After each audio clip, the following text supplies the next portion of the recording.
Hello, Gramski here, and I thought I would talk to you about paper quilting.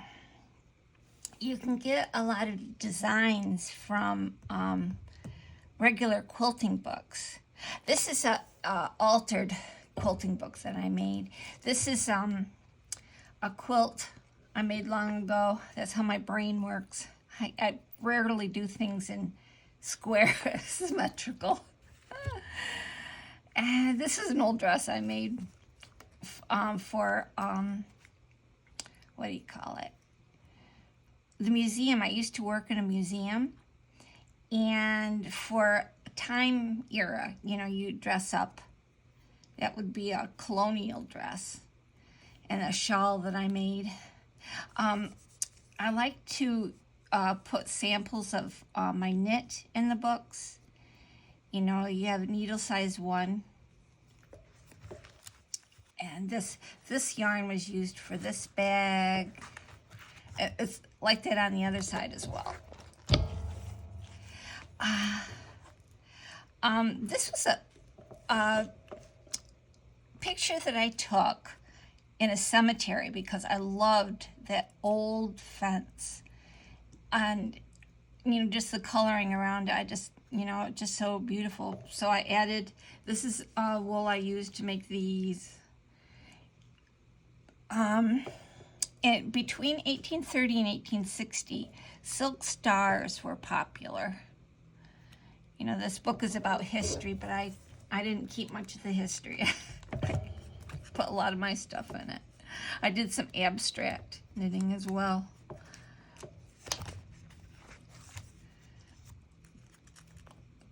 But I just wanted to show you how you can make an altered book with your photographs. This is all the stuff I needed, I used when I was knitting. I loved to bead knit.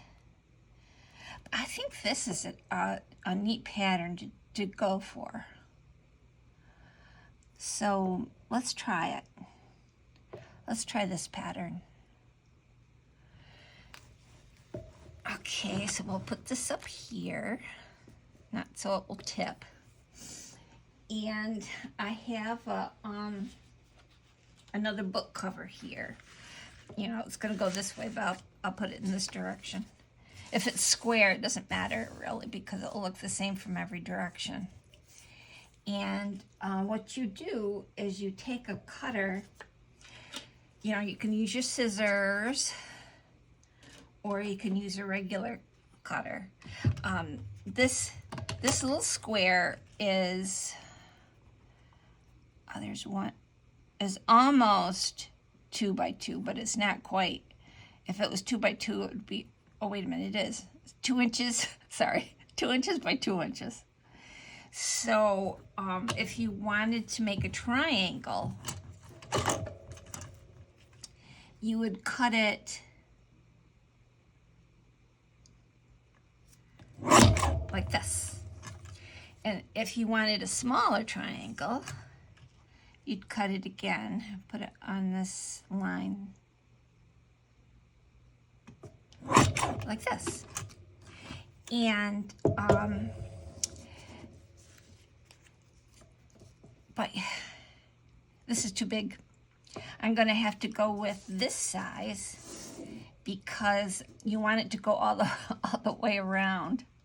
You could even go a smaller size, but I won't, not this time. So if I had these pieces going around in this direction,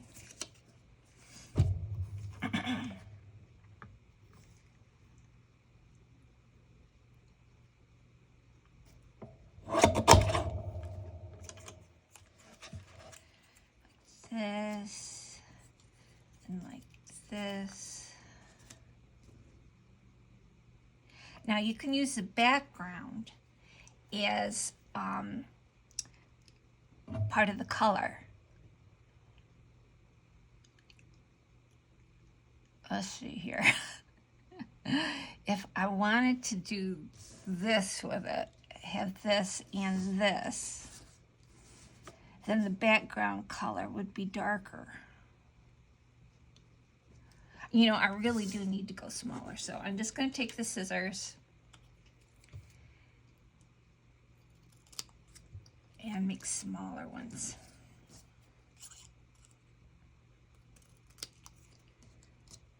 You can use scraps. You can use whatever you have. You just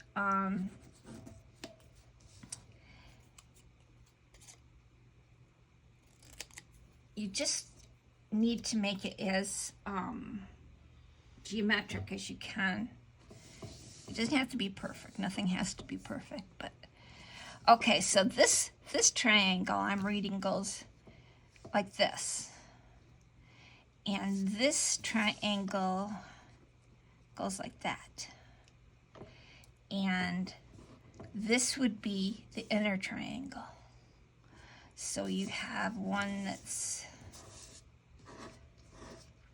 like this, and one that is like this. So now you're getting the outside triangle.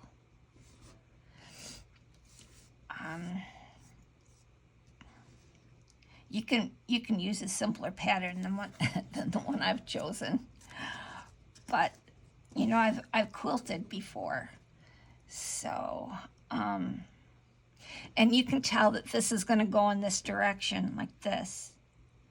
I've quilted before, so it's easier for me because I'm familiar with it. But at first, it wasn't easy.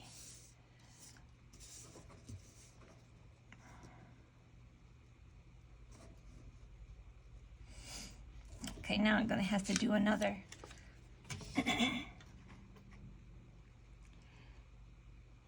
If you're making a quilt, it's best to use light and dark to your advantage, because it stands out more. You can see the shape, it's more dynamic. Okay, so I'm cutting these down more.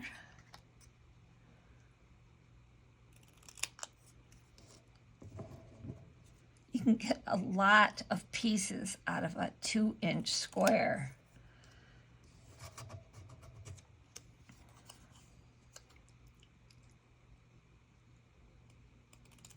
See, this was just done with 2 colors. So if I did just the background color and this color, it would be enough. But you can add other colors to it. But for this piece, I'm not going to add other colors to it. All right, so this isn't right. This goes like this. And this goes like this, I think. Does it? No. Nope, just the way it is. I don't need any more there. So you go over here to this piece, and you can see there's a triangle there.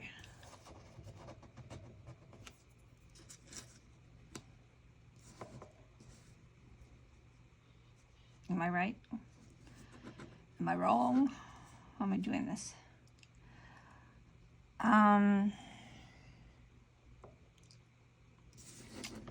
It would go like this because you're going around. And for each point up, or each point this way, oh boy, yeah, I'm going to turn it around because I can't do it in this direction. Okay, so let's do this again. We'll do it in this direction.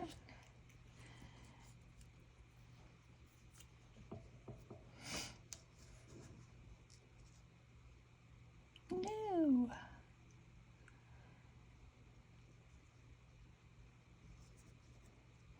Well, it definitely is a puzzle. isn't it? You have this puzzle that you need to work on. Here.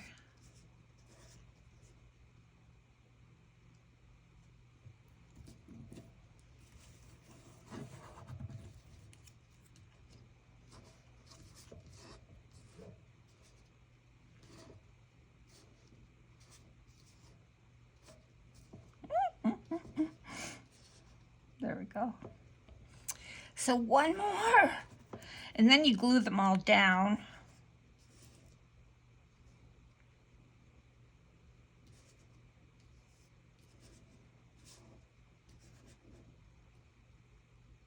So they're pointing, pointing, pointing, pointing. So that's one way you figure that one out.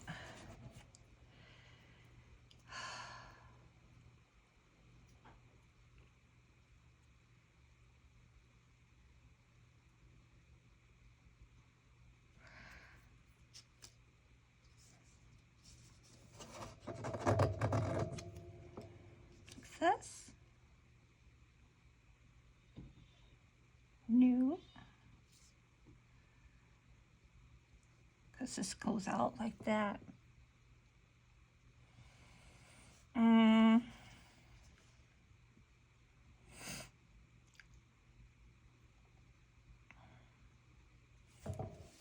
I think this is the best way to do it. You just turn it around when you have one direction that you understand. Then that's good. That's good enough. You just go with that.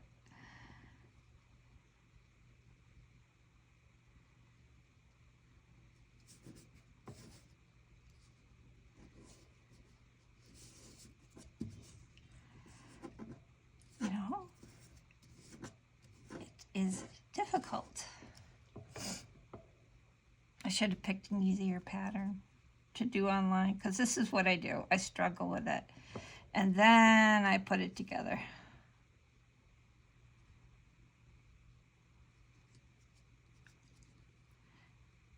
So this would be pointing up, so it would have to be pointing in this direction. Let's see here.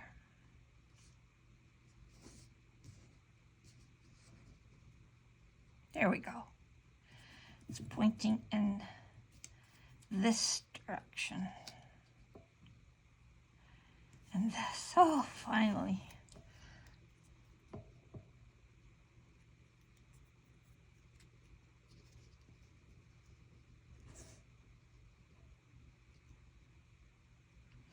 Okay, now you need bigger triangles. Now I could go with the blue for the bigger triangles. Do I want to do that? Or do I want to stick with this? I want to stick with this. It's just such a dynamic color.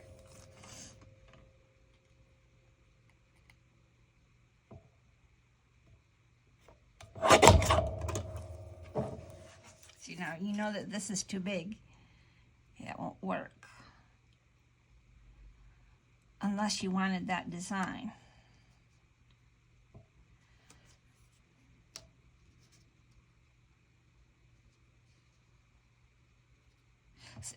This on this side, I'm going to use the, you know, punch the stab binding, so I could pull it over. See, instead of making a square, I'm making more of a rectangle.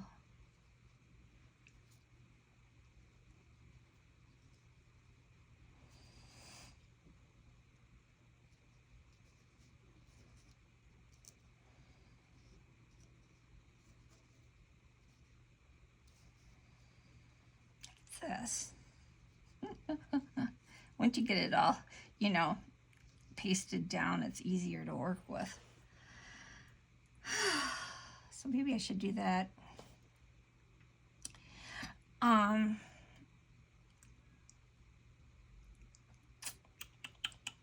me see.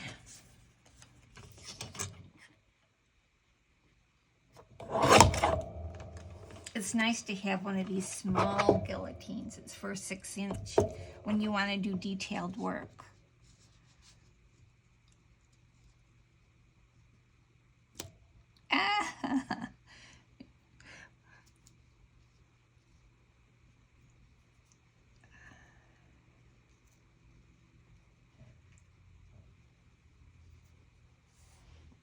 Well, I could have that pointing out in that direction. That wouldn't bother me. I like things hanging over. That'll be even when it's glued down. Oh, I could do one more. Let's see.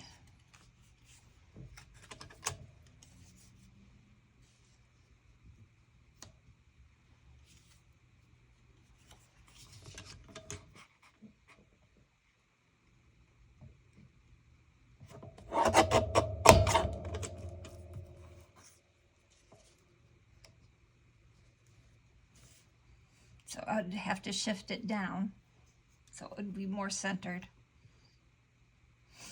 And I could shift it over a little bit too. This is not going to work. As my brain says, don't do it. Not too bad.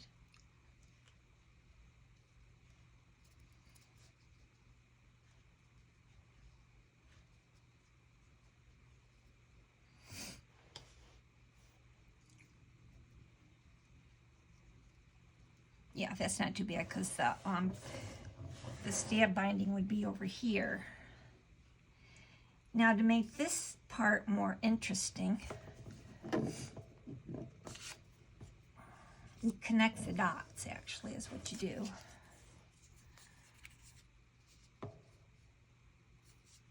Let's do smaller ones.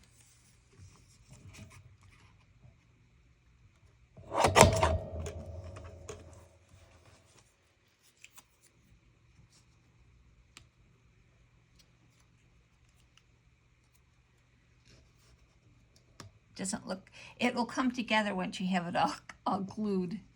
It's not going to like this. I'll show you what it looks like when I have it done. I'll put it on my Facebook page. And then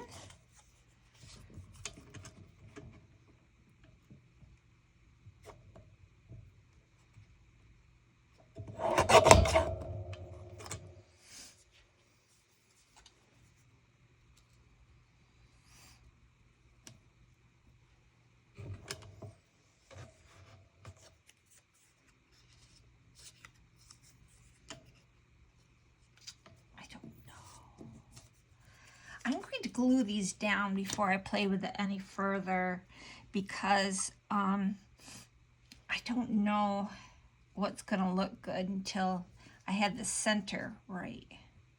So now I know that these pieces have to be somewhat like this.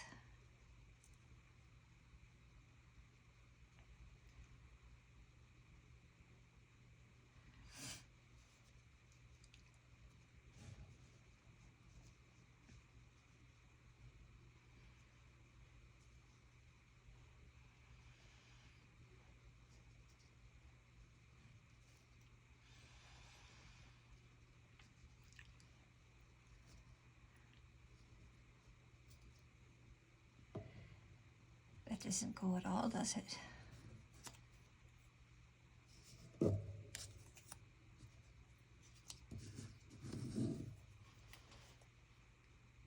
That's better. And you can like poke one out like that.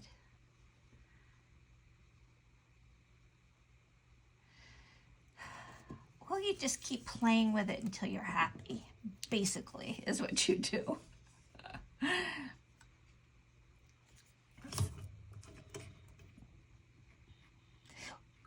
When it comes to sewing, you can't sew a quilt together like this. The beauty of the paper quilting is that you can play around until you get a design that you're happy with. And you can overlap.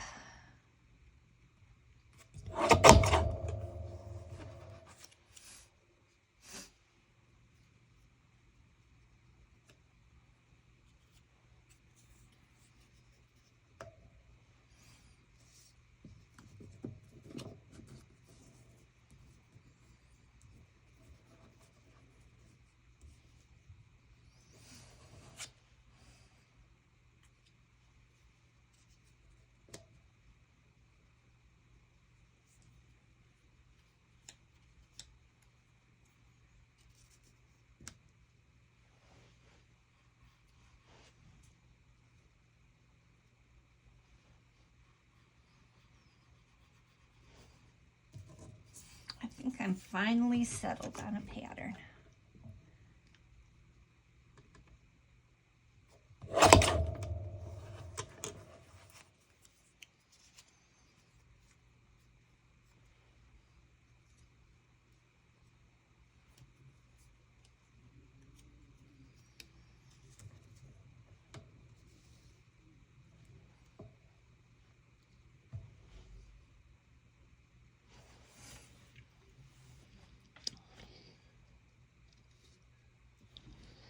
So after I glue it down, I think it's going to look nice. It doesn't look anything like this. Well, just the center. But you can start with a quilt pattern that you like and then, you know, just go off in all kinds of directions. So I'm going to glue this down and then I'll post it on my page. And I'll talk to you later.